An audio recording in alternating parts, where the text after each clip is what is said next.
another episode of the Girl Stop Playing podcast. It's your favorite homegirl, Coriel, here to encourage you to stop playing with your potential and start working for what you want in life and in love. You already know that I'm bringing you the information and the conversations to help you make the money and get the honey. You can have it all as long as you are willing to work. And we have a working woman in the building. Dr. Tiff is in the studio. Are you ready? I am so ready. Thank you for having me. Look, I'm so excited to have you because this conversation is going to be a little spicy, okay, y'all? What I got on my card, we probably ain't even going to get to what I got on my card, okay? Because the conversation that we had before the camera started rolling, I think that this is definitely going to be a conversation that you are going to want to share with a friend. So go ahead and send this video on to one of your girlfriends because this is going to be not just a juicy conversation, but y'all are going to learn a lot. So get your notebooks out and get ready for this girl talk. Okay, so let's just start by allowing the people to put some respect on your name. So we're going to give you a proper introduction. Go ahead and tell the people, what do they need to know about Dr. Tiff? Well, I am Dr. Tiffany Williams, and baby, it has been a journey. But I am a financial strategist. I've been in business for over 15 years. I scale and teach small business owners how to make multiple 6 and 7 figures.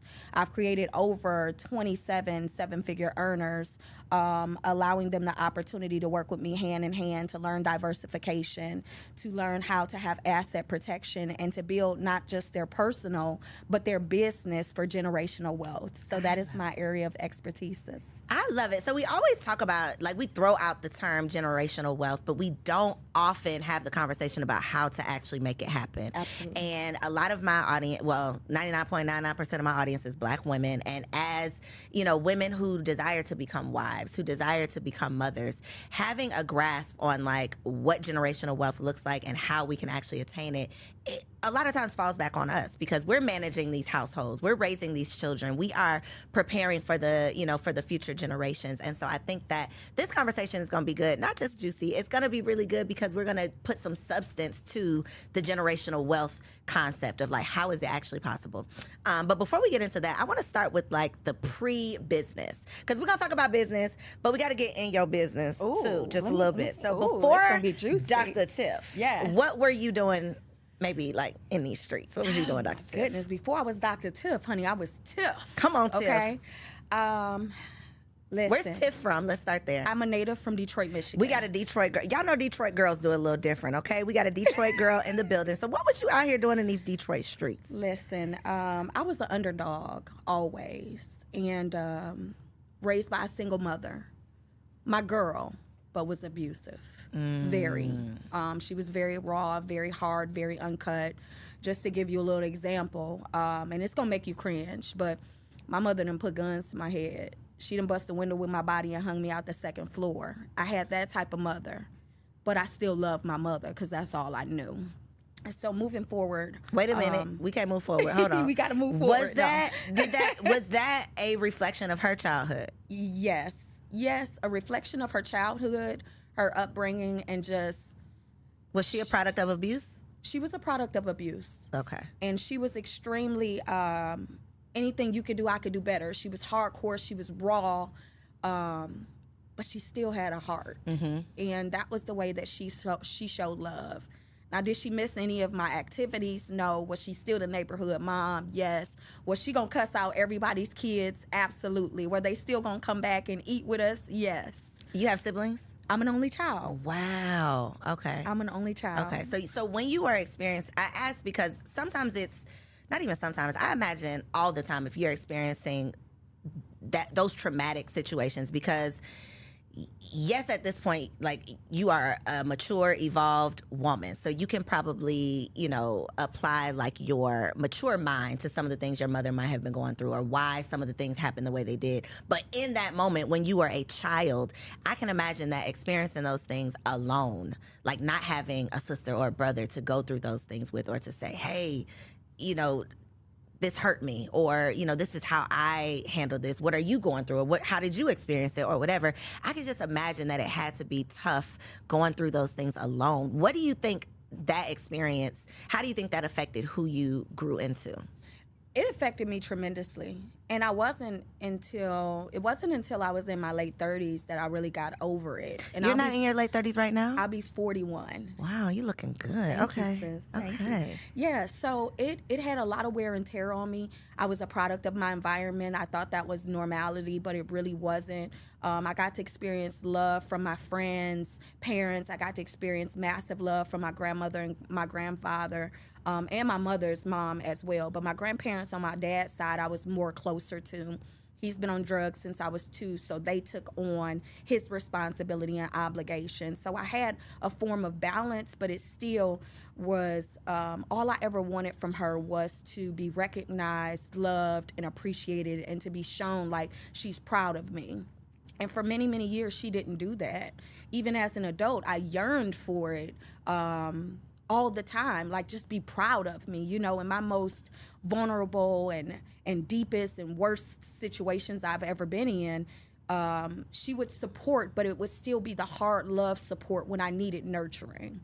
So it hardened my exterior. It built in me I had something against women. Anybody that reminded me of my mother, I didn't want to connect with them because I knew I could lash out and tell you what I really feel, or punch you in the face because you're not my mom, you know. And even in those times of abuse, it got extensively like high because I would fight back. I remember grabbing her and slamming her. That's where the gun came into play. But it was because I was exhausted from it, you know. But it played a significant part on how I loved my son. I gave him a lot of that because it was something that I was just learned, and I had to realize it was wrong. In my relationships, romantic relationships, I was hard.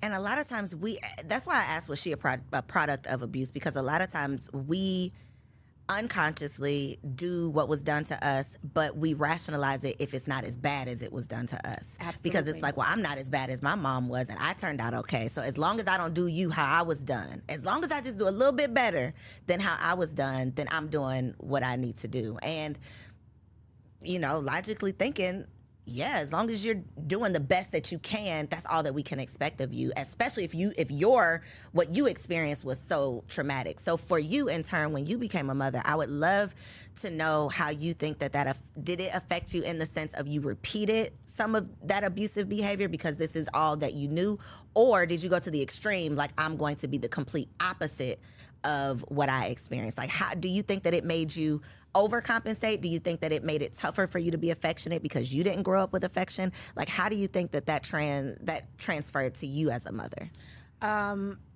It transferred to me, and I gave that same type of love for a very long time. And then even in the midst of that stuff with my mother, I was raped at 16. So with my son, I always said if I had a child, it had to be a boy because I couldn't protect a girl. And I just didn't think I was soft enough to have a daughter. Like, I really never wanted kids, Coriel. And then I decided to have one. It was a boy. And I'm like, I could be rough and tough with him. I can, I don't really have to change much to love on him. But I gave him a lot of what my mother gave me, and it broke him as well. So we had to figure out a way to restore that generational curse because he's hard to love now, and he has some little anger issues towards myself and his dad, right?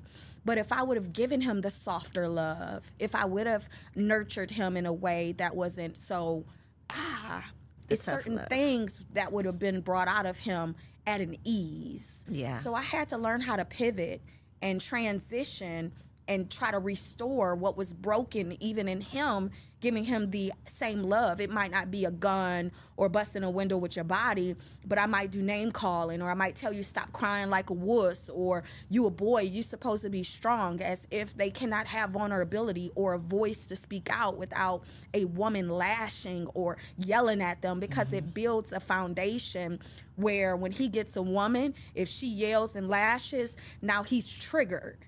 And I just really wish I could have changed that at the beginning and didn't have to restore it as he gotten older. Hindsight is always 2020. I definitely want you to give yourself some grace, because we're so hard on ourselves as mothers. There is so much that we just have to, like, in a 5-minute span, the things that you think about in terms of what you have to do and what you got to make sure is taken care of, and, you know, thinking about what you need to say and how you need to say it and the impact that it might have and how you want your child to take it.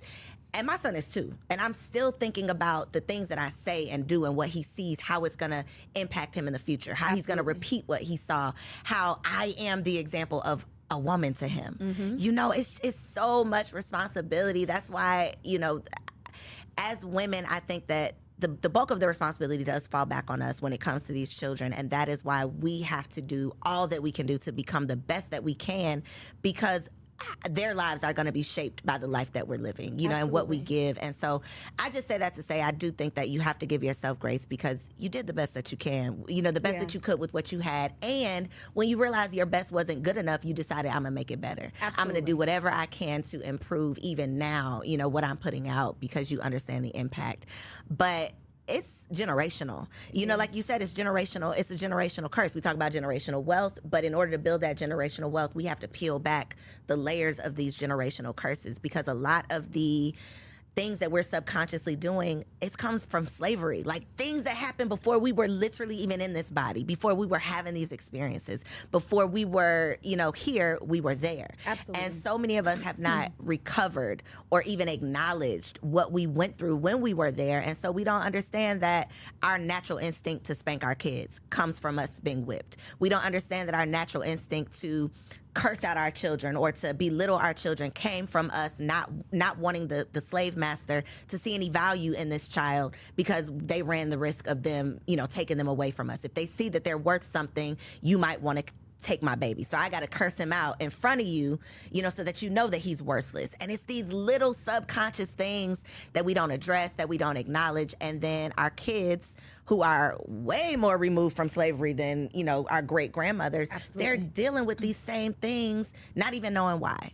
So they grow up and they repeat the same things. And so it's literally just like this revolving door. It's so much responsibility. It's so much work. It is. It's not fun. It ain't sexy. I mean, it's not, but it's necessary. It is. It's so necessary. And these conversations, I think, are healing, because there's somebody who's going to watch this that's going to say, wow, I recognize now that I did XYZ to my child because of what was done to me, and I had never even connected the dots. Right. We're like the evolved generation, right? Yeah. We're going to therapy. Yes. We're gentle parenting. We care about our mental health. Like, we're doing all of this. Our parents weren't there. No. Like, they just weren't. They were not as evolved as we are. And so we have to, I think, give ourselves grace. We got to give them grace. And then we have to see them as just humans. Absolutely. Not our parents who were supposed to be perfect, but just humans who didn't have it all together. Yeah. Because, baby, I got some mommy issues, too, but we're not going to talk about them today. Ooh, Lord. But we talk a lot about, you know, the daddy issues, but these mamas then did a number on us. Yeah, And for we real. don't always acknowledge that, but we need to. Yeah. So I appreciate you for even being, like, vulnerable enough to share that. Thank you. Thank you. Okay, so let's talk about, I want to get into, like, this wealth building. Okay. Because we talk about generational wealth. We get away from the generational curses. We got to go to therapy, y'all. That's going to be the end of that conversation. We need to go to therapy and start talking through some of these things that we've been through with people who are unbiased, who are not going to judge us, who can literally provide us with solutions and tools to be able to take into these experiences. So that's that on that. But when we talk about generational wealth, you got some stuff on this website. I was preparing for this conversation and I'm like, okay, I know we're going to talk about trust. We're going to talk about asset protection, but then it was like hedge fund, all kinds of stuff that, first of all, we might not even know the definition of. Let's just be honest. So let's start with hedge funds. Okay. What does that mean and what do you do? So what I actually am doing is creating hedge funds for companies. So Okay. I've worked with several companies out of Los Angeles where they've hired me to consult to build the hedge fund company out. They're based out of California, but their headquarters is El Salvador, Texas. Okay. I mean, El Salvador, Mexico. Okay. So we've done that because it's major in the crypto space. So there's several different types of hedge funds. The ones that I am affiliated with or part ownership with are those that are private, elite, invite only. What is a hedge fund, though? So a hedge fund is basically a bunch of individuals coming together, putting money in a pool, and you have a profit afterwards. Like it's a split profit based on the return on investment. And then after a certain allocated time, then your principal will be released and the profit will keep growing. So it just depends on what type of hedge fund there is. But overall, it's you putting your money into some pools or pots, to make it easy in layman terms. You're putting it into a pot.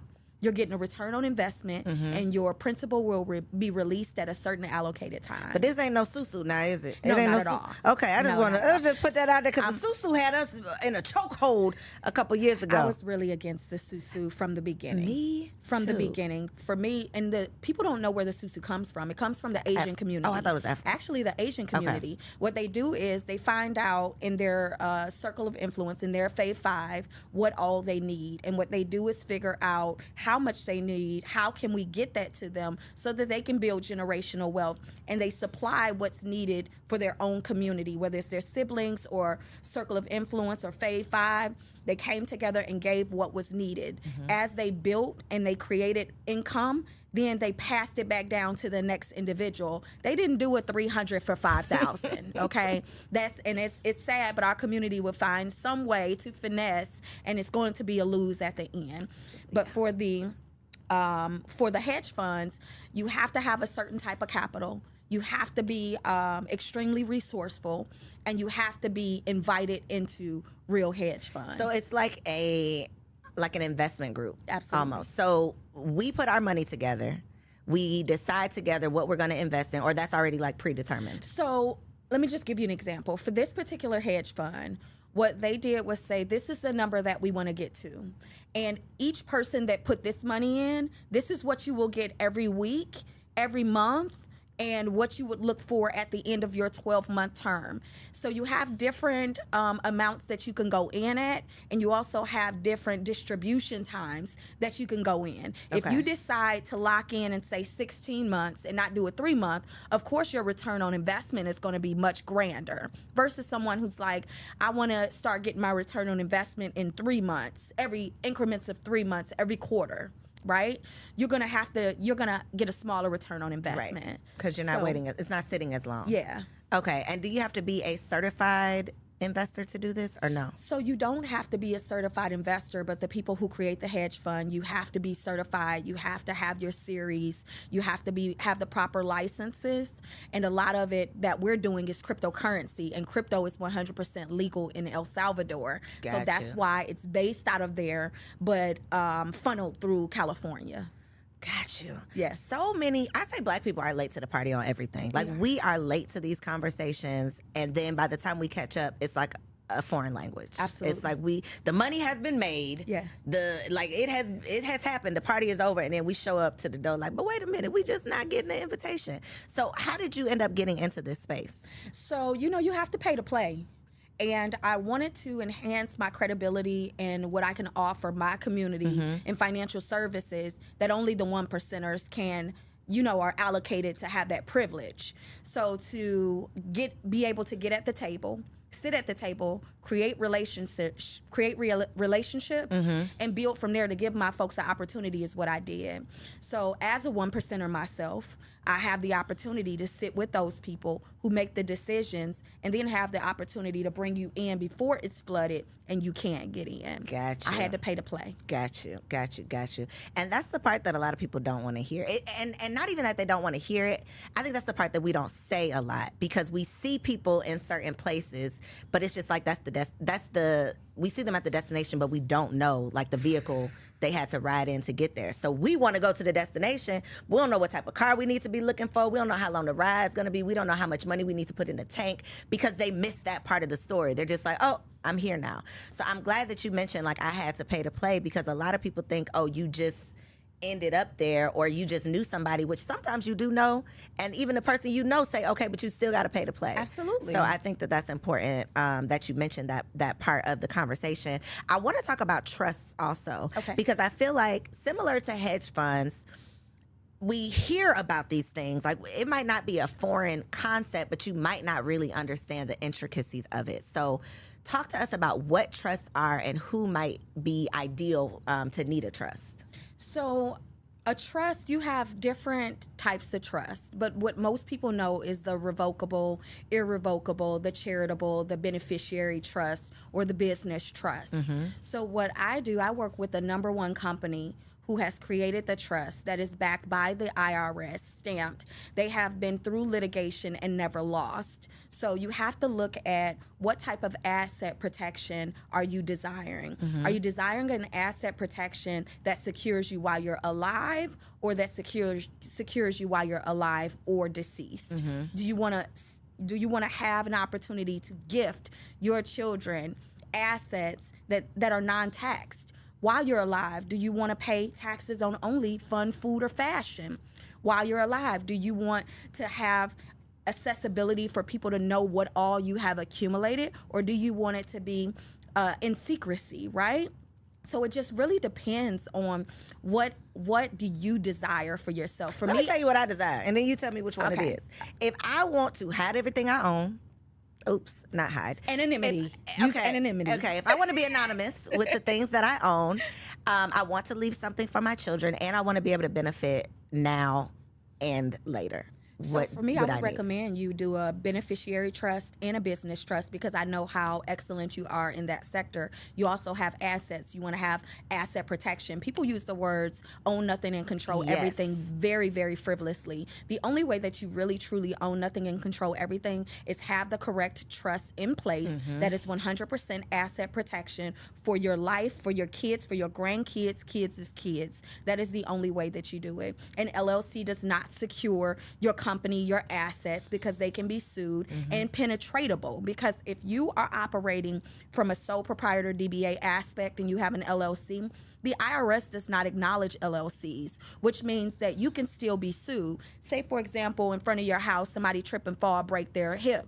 You don't have asset protection on your house, and the only thing that you have is the house. You don't have anything to pay them. Guess what they can do? Take that They house. can come and take that house. But if it's under the trust, because you own nothing and control everything, guess what happens? You're not the owner of the trust. I don't know who owns this house.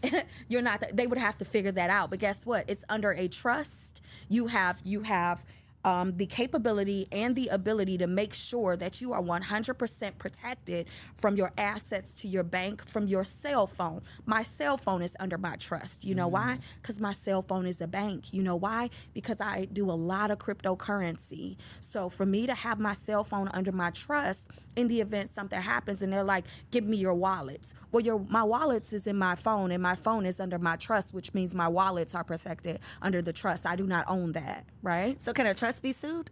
A trust, so they do have litigation, and it can be sued, and people don't live in a trust. People always speak, I own the trust, I have a trust. No, you don't. You live in a trust. So if you are not living in a trust properly, you don't have the proper compliance, you are definitely going to be penetratable. For me, it's all about the anonymity, and that's the secrecy of not owning anything but controlling everything. If you don't have the proper CPA for your trust, who actually knows what you can write off, how you can write it off, what is protected, what you have to show as the protection, what receipts you need compatible for the IRS, they will come and eat you alive. And a lot of people have the trust and they say, oh, I have a trust, but they're not living in it properly and they're not walking in it properly.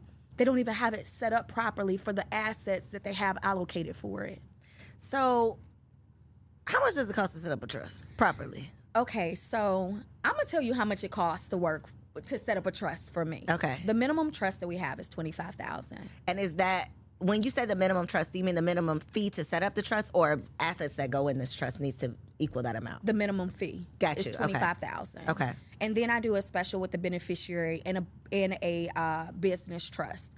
Okay. The information that you give, I'll give you a checklist. I have the number one compliance team for this particular trust. We are the only trust that is a 5-pillar trust that has every intricate detail on the trust sector for asset protection. We have only 14 licensed CPAs to actually excel this trust and be the compliance department for it. There's only 9 of us who are licensed to sell this trust. Not only am I the only Black one, but I'm the second woman. So it's a minimum of $25,000. You have to pay to play. But when I tell you we're going to save you, minimum liability, maximum gain. So in order for that to make sense, in order for me to invest $25,000 to set up this trust, what is a reasonable, like what position do I need to be in for that to make sense for me? Because obviously if I don't own property, or if my business is not profitable, like what's the ideal person that makes sense for?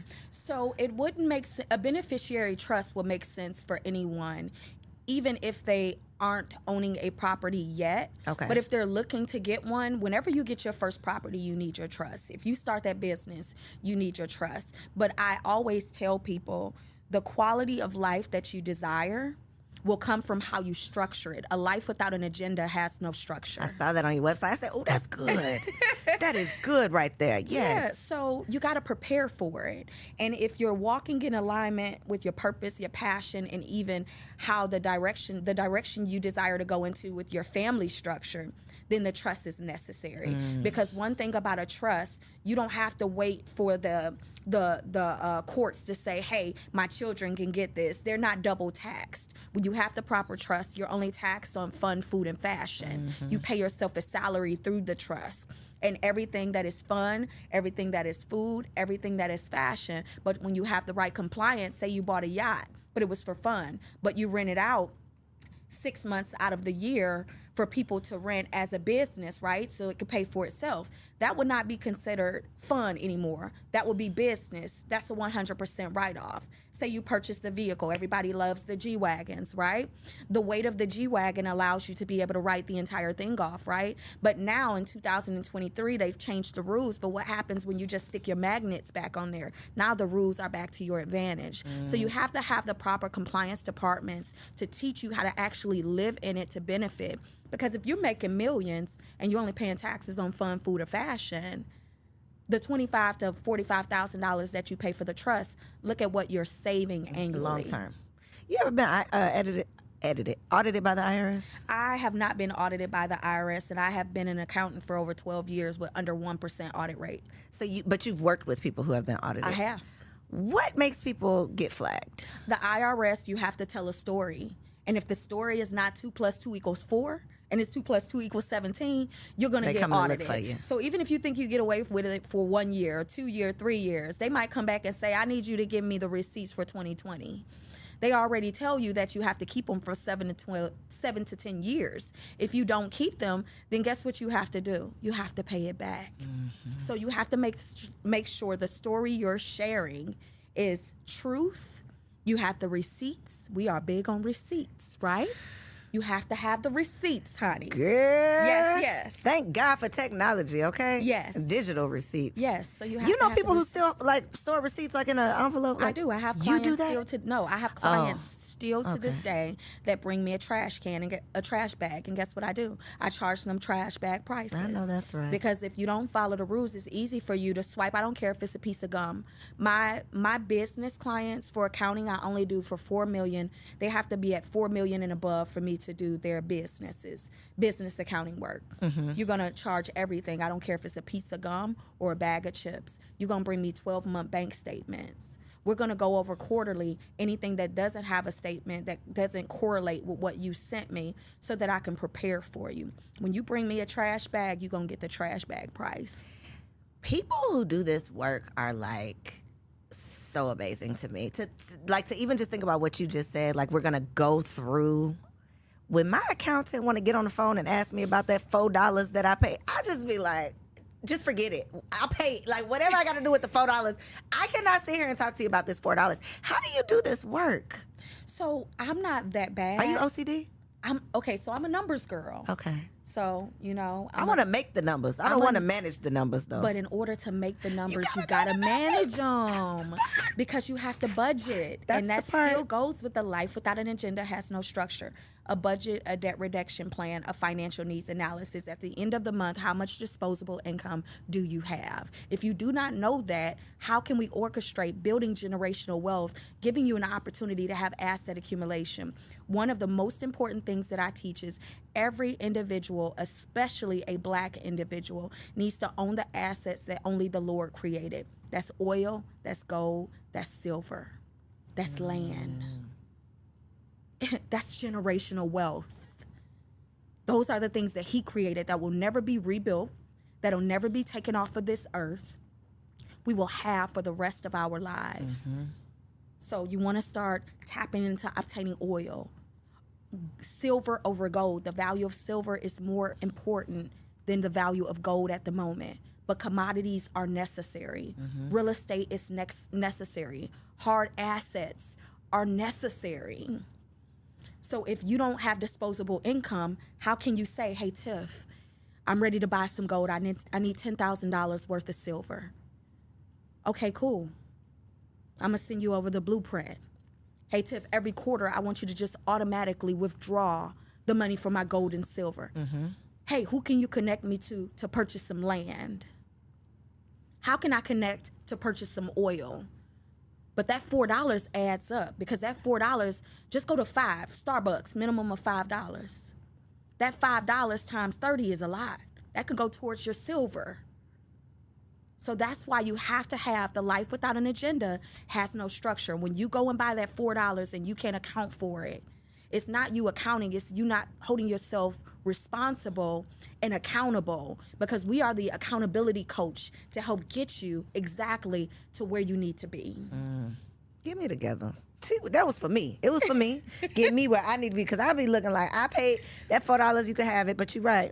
It will add right up. It does. And it's a comma come with that $4 afterwards. 4, 4, 4, 4, 4. Comma, you're going to hit the 4-figure first with the comma, with the 4s. You're going to hit the 5-finger after that. Think about what you spend a year on things that's $2, $3, $4. Yeah. So what's step one to get ourselves together? Where do you start? If you are like a complete mess, you're not making $4 million yet, you're just a mess, and your life has no agenda. I always tell people you got to start with the credit. You have to start with the credit assessment. And that's where I started in credit in the credit industry. And it's the most important part of a person's life. Credit is more important than cash flow. Credit gives you what cash flow can't, which is the report card. Because you can come with $1 million and I can come with $100,000, and you can have cancer and I could not have cancer, but I'm gonna get the insurance policy. How effective is your cash flow over my cash flow and my health? So the credit gets you in places that cash flow cannot, because of the paper trail of excellence that comes with credit. That is your heartbeat to your report. That is your financial report card. That tells the creditors and individuals how responsible you are financially. And when people walk around and I got money, I got this, I'm pulling out knots, and you don't have a savings account, you pulling all your money out your pocket, they're not impressed with that these days. Banks have had extremely too much fraud to care about what you say you have. We want to see what you had and how you took care of it. And that's credit.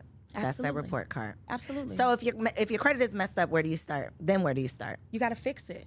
You got to start with fixing it. Restore your credit. And yes, it's a lot of people out here that do it, and it's a lot of fraud out here.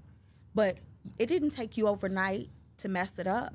You got to find the correct resources, and it's not going to take overnight to fix it. Because what they misconstrue frequently is that I'm about to go and get my credit cleaned up, and I'm about to have a 750 credit score in 35 days because that's what they said. But what about your debt to income ratio? That part. What about your credit limits that you have that are new or old? What about, are you paying the existing accounts that you have? Are you paying them on time? What about those things, right? You have a soft credit score and a hard credit score. You have people who have nothing on the credit go and get 3 $1,000 credit limits, and they're at a 750. Do you think that 750 is credible? Absolutely not. That's a soft 750. You hold the same weight as somebody with a 600 credit score or 550 because you don't have the history, You just accumulated the accounts. And what is it that's comparable to what it is you're desiring out here in the world to complement your $1,000 bubblegum credit card? Not bubblegum credit card. Have you paid for a car $50,000, $70,000? Do you have a mortgage under 30%? You only owe 30% on it. Do you have credit cards, 30, 50,000, lines of credit, 30, 50,000, that you've paid under 30% utilization? So what makes you think you're credible because you have $1,000 credit cards and a secured credit card for $500, but you want $1 million in credit right now and you have not earned it? So it's not quick. It's not microwave. It's going to take time. Absolutely. And patience. Absolutely. What is your thought on this Fed Now thing? Elaborate. The Fed Now federal cash app, electronic money. I don't know.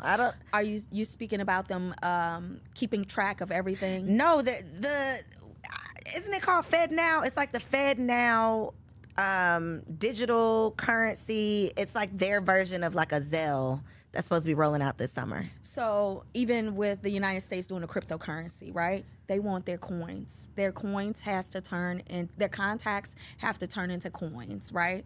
They want their coins. All of this new cryptocurrency for United States, Fed Now, Zelle, they want a piece of the pie, even though they're getting a piece of the pie from the Cash Apps, the Zelles, the Coinbases. But crypto is decentralized, and it's decentralized for a reason. So you have the pros and the cons to that, because the con is, if they shut down on you and your money is there, you have no customer support to call. You're just 100% out of your coins, right? But when you have the United States associated with it, then you have some form of security, like insurance right? behind it, yeah. But if you think about it, how much insurance? Because Coinbase is United States jurisdiction. You get a 1099 from Coinbase. Coinbase just shut my account down a few months ago and told me I can't do a withdrawal or deposit when all the stuff was happening on CNBC with the banks. Luckily, I didn't have anything in it. I had it in my real crypto international banks. But what if I would not have withdrawn my money? I would not be getting anything until they're ready to release it. So you have to look at the statistics. For me, I pay attention. You know how I follow money? I follow money from wars. If it's a war, it's some money. Think about how high deficit we are in the United States when it comes to the FDIC controlling our money. We owe China over $23 trillion. But yet, whenever we feel like it, we can print money for other people in other countries like Ukraine and other places. You can print billions of dollars for other countries that don't support us, but then we lack the education, the practicality that we need in the United States to live here. But we're in a deficit, but we can print money for anybody else. Math ain't math, and it's not making sense. The math does not ever math. But you always know when the U.S. got some money, because you know war is either coming or it then came, and that's where the coins come in at. Gotcha. So speaking of international, because I know you do a lot internationally, you were talking about Dubai. Yes. I'm all in because I literally, one of my homeboys just recently went and got his residency, and he's been talking about it. So then when I saw you talking about it, I said, okay, we got to talk about it, because what is going on in Dubai and what do we need to know? So Dubai is actually, again, we learn things at the end, but I got residency in Dubai about 1.5 years ago. I bought a property there in Dubai, and it's rented out very, very exclusively to where you making your money, right? So it's expensive, it's beautiful. It's one of those places that once you're connected, you are on. For me, I use it for the banking relationships. Again, a lot of my portfolio is cryptocurrency. Okay. So I like to funnel my crypto to my international. I use my international debit cards. It never comes to United States soil, which makes it untaxed, right? So the benefits that you have with having residency there. And then I also got my Moors passport, my 5-star Moors passport. Wanted to talk about that too. Yes, ma'am. Yes. So I'm all for the freedom, and I'm all for being internationally. So what are the benefits are you considered a Dubai citizen? It's it's not even really a dual citizenship. It's I just did a residency. Yeah, but I'm working on the citizenship. Got you. And You don't have to give up your citizenship here. It'll be dual. No, you can be dual. Got you. So in Dubai, you don't pay for medical, you don't pay for school. They have zero crime rate.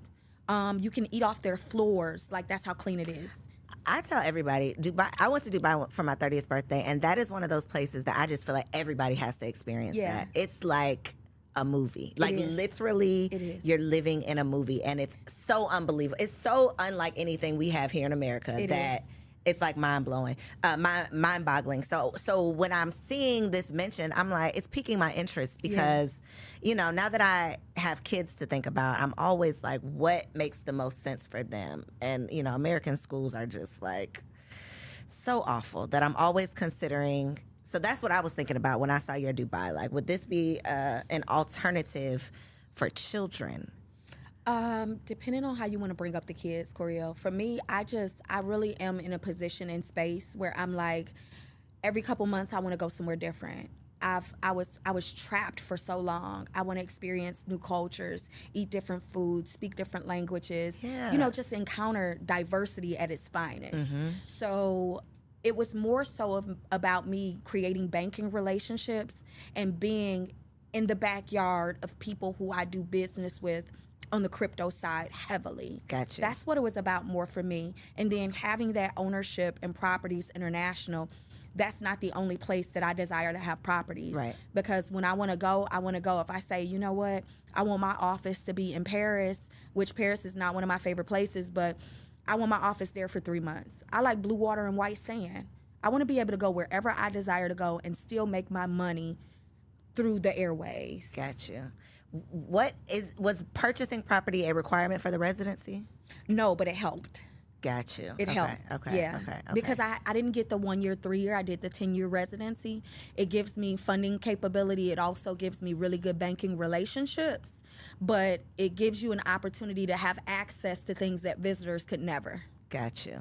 Yeah. Okay. And some of it is G14 classified. I was about to say, okay. Yeah. I see you tiptoeing on the marble floor. Okay. Yeah, I could give it to you afterwards. Okay. Is the more, what did you call it? The Moore's Hold on, passport? let me tell you what I put on my notes. Sovereign citizenship. Yes. That is what I would like to say. Is that G14 classified? But we can talk about it. Okay, let's talk about it. So, because, go ahead. Yeah, go ahead. Come on, give it to me. So this is one of those me and my husband, we be all in on this stuff, okay? We be like, oh, we can do it, but then we ain't do it because we got a little scared. So when we were having our first son, we had the conversation around like, are we gonna get him a birth certificate? Because we were supposed to have a home birth. Didn't work out, but we were supposed to have a home birth. So in our minds, we weren't going to the hospital. So in our minds, we didn't necessarily have to have a birth certificate because we've done all this research around, you know, how you are enslaved once you have a social security card. And how, you know what the internet be saying, what they be saying on YouTube, right? So we were YouTube researching all of the things, and we were trying to figure out how we could have all the rights without being a slave to the system, which in my mind, the only remedy for that, which was this sovereignty.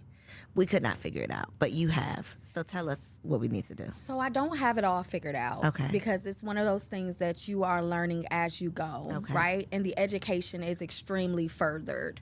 A lot of the social media woke people and those who are acting like they're sovereign, they're going to go to jail.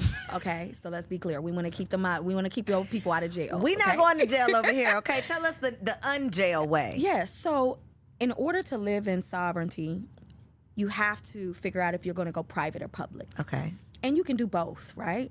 So for me, I did private in one area, public in another area, because I don't want to owe the IRS anything. I don't want to close my businesses. I still want to keep my social security number.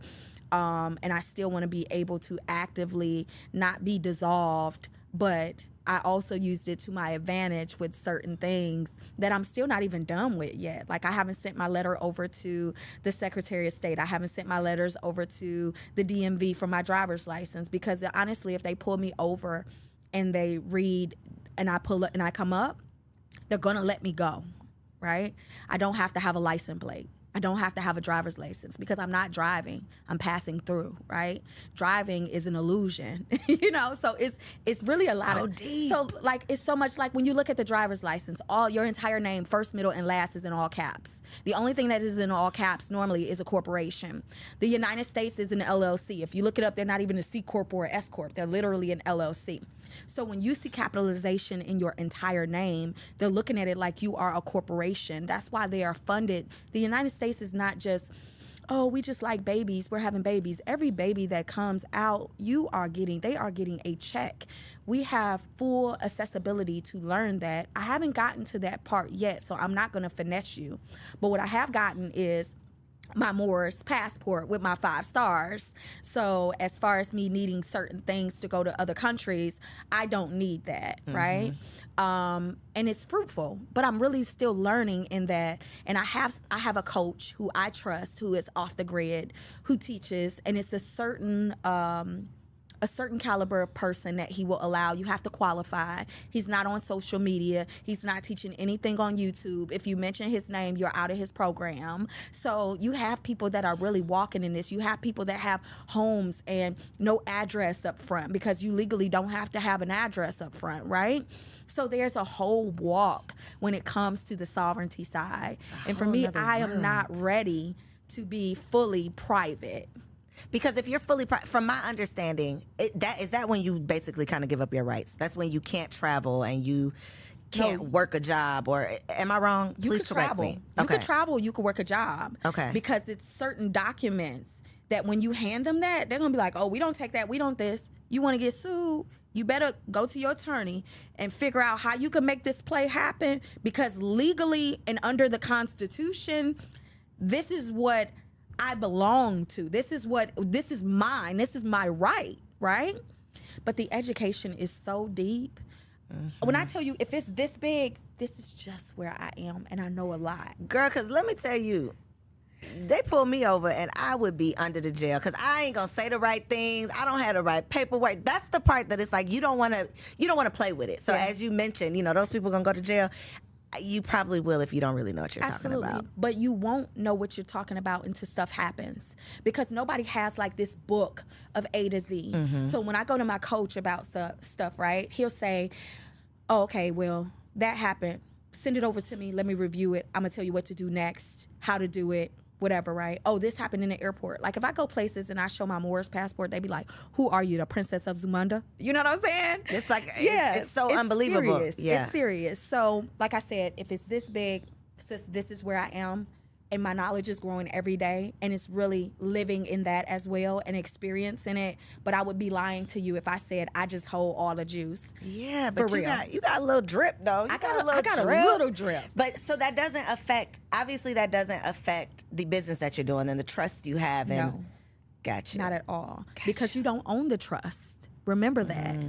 If you own the trust, you can be found. So what's your relationship to the trust? Like legally, what is your relationship to the trust? So your relationship to the trust, you will add beneficiaries, right? But you are the trustee. Okay. Right? Gotcha. So, no, I'm saying that wrong. You will have a beneficiary, but the trustee is the person who creates that for you, right? So that's not you. No. So you have like the company, right? The company that creates the trusts. They are the owners of the trusts, for real. Okay. But you hold the weight. Okay. You just can't say you're the owner of a trust. Because nobody owns in the trust, technically, right? Right. The company owns it. Right. Girl, I'm confused. Girl, I'm going to have to... Okay. I got some good info for you I'm going to give to you. Okay. Right? Okay. I got some good game I'm going to give to you. Please give me the game, but not the game that's going to get me in jail. I'm never going to get you in jail. Okay. But I had to just let it be known. There's a lot of people that are really with this woke and private and public, and they're all over social media, and they're doing YouTubes, and they're doing these classes, and they're charging. It's a couple of them that are super dope. But when you are trying to protect yourself and others, you really want to be a little quiet. So you have to be careful with those who are making a lot of noise in that area, simply because the ones that's making noise does not know the real value. Otherwise, they wouldn't make noise. They'd be a little bit more. And they would be very conscious as to who they're educating, because one thing about it, when the black and brown people get a hold of it, it's already flooded. Wait, so this is not just a black and brown people thing? Not at all. Not at all. Trust is not at no, all. No, not trust, but sovereignty. No. No, there are other individuals, honey, that have sovereignty. Girl, I thought this was just like a, wow. No, ma'am. Okay. No, ma'am. Okay. It is a wealthy thing. Okay. Yes. Learn something new every day. Yes. So do you help the people do these things? I do. Okay. I okay, do. so in 1 second, I'm going to have you tell the people how you can help them do that. But really quick, you said it's like, don't even come calling if you don't have $25K for the trust. What is it in terms of the sovereignty? Like, what's a realistic expectation of what you would be willing to, what you need to be willing to invest for this process? So the sovereignty package is 25, and you have to qualify. I'm going to do an interview with the individual first, and we have to do a full assessment. The assessment is $497. Gotcha. And it's no refunds after the assessments, whether you qualify or don't qualify. I'm extremely meticulous as to who I'm going to allow in this space to actually be in my person's space, because we protect each other. Mm-hmm. So if it's, I just want to do it so I can piss off the police, you don't have no foundation, you don't have nothing really substantially built, and your reasoning behind wanting it doesn't hold enough validity or weight to like put that energy towards you, I'm gonna do a hard pass. Wait a minute. You said something before the cameras were rolling that I said I needed to get back to. What was it? Oh, Dr. Tiffany got a man. Okay, let's talk about it real quick. Yes. Let's talk about this man. Okay, because you have one child. I do. He's 20. He'll be 23 this year. We don't believe it, but she says it. And then your boo has. Oh my goodness! He has a village, honey. I be telling him he got partridge in the pear trees, honey. But he wants more partridges in the pear trees. He does. He wants one more with his baby. And you, baby, said no. Is it a hell no, or is it like a no, I really don't want to, but I might think about it? Hell to the no, no, no. Why is it a hell no? What makes it a hell no? Is it because you've already served your time and you're over it, or? So I love being the bonus mom to who he already has. He has 3 girls and a boy. And my son is about to be 23. His youngest is 6 years old. And she is a doll face. She's the baddest one, but she's a doll face. And I never really wanted children. And I never dated men with children either long term. And I went to a point where it was like, no kids, they have to be grown. But when we got together, it was like, this is my person. I'll take the kids. Okay, I'll take the kids too, and they're not so bad. So then how you know you're not going to be like, this is my person, I guess I could just have one more? I don't want no more. I don't want, I like the babies, Coriel. I like them from 0 to 6 months. After that, can the Lord go just away, just go on and raise them up, Lord. Can they just poof and be gone, right? Gotcha. But since I got the bonus ones, you it's can like kinda, I'm still experiencing. Okay. Yeah. But you're having a good experience as a bonus mom. I'm having a great experience as a bonus mom with my guy and the children. And not such a great do they have the same mother? 3 of them have the same mother. The other one is the oldest. Okay. And she's in Jersey. Okay. How is the baby mama life? His ex-wife. Make it clear. Go ahead. Put some respect on the name. Yeah, okay. His ex-wife is very problematic. We have actually sat on the same platform together, right? Shut up. Yeah, but you know me, I'm like, hey, y'all. She reached out to hug. I did the little curve. She want to stand next to me to do like the reels, and I'm wondering, she can't stand next to you and do the reels? Like you can, but why? Like we got 20 people right here. You wanted to like compete walk, and my walk, dangerous. So you don't even try to do it. Yeah, but I was really like embracing her. I was really just being authentic and transparent, and I feel like she just did a lot of weird stuff. And your experience with your ex-husband has nothing to do with me. And if it was that bad, the research that you put into trying to figure me out and, see this and see that and calling them with it, I just want you to just get you a life, enjoy it, because I'm really good to your children. And I'm not problematic about, right? with you. I don't bother you, and I made it clear on a conversation that I'm really not. I'm the worst person to make an enemy with. But you don't. Did Detroit girl don't come out?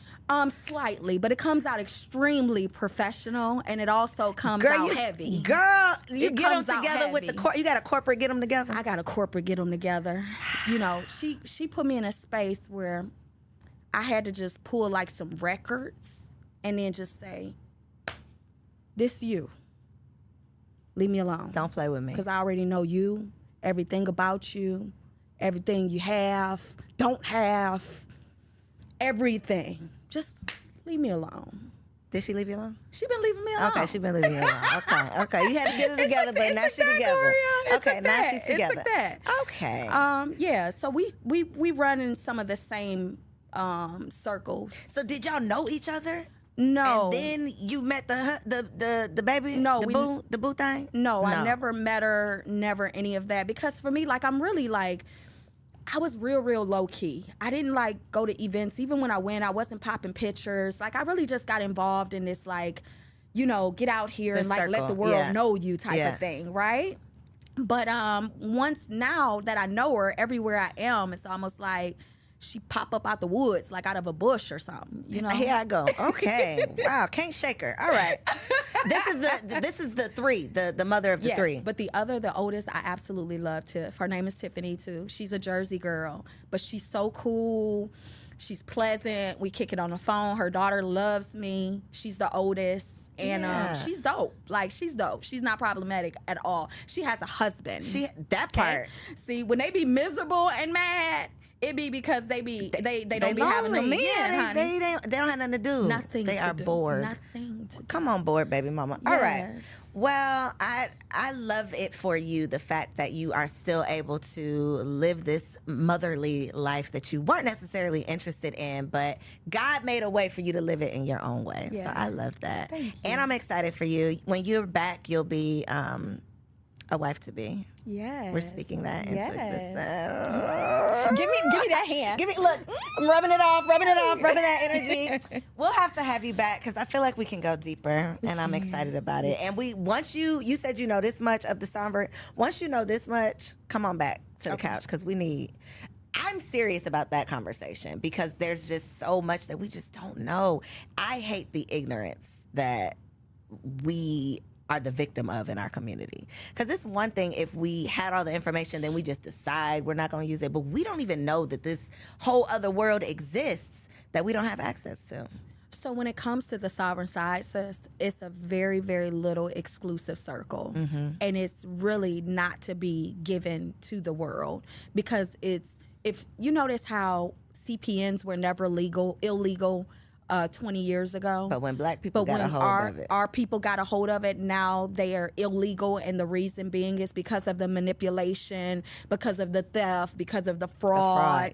They didn't operate from the space of high, like, intellectual property. They were still frequencying on a low scale to where it's to get a car that they can't pay for. So it's very, very protected. And for me, I'm going to always, but I'm going to share it with you. And I'll share it with people who qualify because what I do know will get you where you need to go. And then my coach takes on that obligation of walking you through it with me. But I wouldn't. You're not just gonna blast it. I'm not gonna share it on air. But I got you. The people don't do right. Girl, get me together. I'll keep it safe. I know you will. I know you will. Okay, so I need you to look in that camera right there and tell the people where can they find you, what you got for them. If they want a trust, I don't know if they're making $4 million to get the taxes done, but whatever else you might have for them, let them know. So guys, let me just comment on the tax thing. That's on the business side. I work with $4 million and up, but I still have personal credit. Okay. Personal clients as well. You can actually connect with me on my website, www.whoistiffanyWilliams.com. All of the information is there. If you want an assessment call, if you've listened on Coriel's show, I will give you the assessment call for the trust for free. Ooh. Only if you say Coriel Boss. Come on. That's the only way you're going to get it. So I am Dr. Tiffany Williams. I am your financial strategist. I'm going to help you level up without limitations to hit multiple 7 figures if that is the desire. But we're going to work to get you there. Come on, multiple 7 figures. Come on now. I hope that y'all have enjoyed this conversation. I hope you had your notebook out because it was full of not just juiciness, but so many gems. Y'all, there is no excuse for us to continue to be late to the party on these conversations. You have just learned something, and now I am challenging you to turn around and teach someone else.